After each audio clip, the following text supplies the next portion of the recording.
ساعات تقريبا لدوري دوانزە و 20 دقه بوو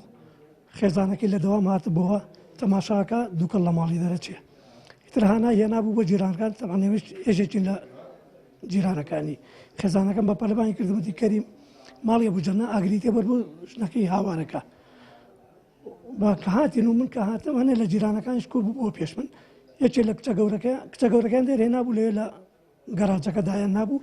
بێهۆش بوو زایریە کە تەماشام کرد تەواو بووە دوای ئەوە دەرگاکانیان کردەوە و ئەو دوانێکی کەمان هێنایە دەرەوە ئەوانش بە هەمان شێوە هەرچێکیان بێهۆش بوون هەر لەم دوورە بوون ئەلێرە بوون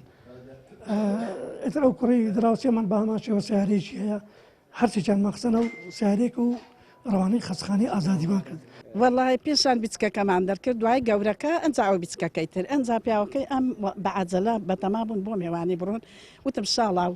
فریایان کەوە بیان گەێنە مستەشفای ئازادی گەیانیان وەڵا بەعەجەلە گەیانیانی من بە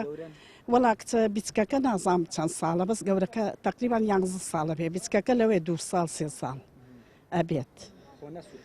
نەوەڵا بەس خنکا بوون دووکەڵەکە لە دەم و لوتیانەوە ئاوکەم کرد سەر چاویانە دووکەڵ لە لوت کچە بیچکەکە دەرچوو نا دووکەڵە و ئەو دوو قەنەفەیان سوتا فەقیرێلانێ پارەیان شەب و سوتایتر نازام چەندێک بوو کاک سالار گردێوکە من و ئەحمەد و کاک سالار بوومان لەگەڵ ئەم ئافرەتەیە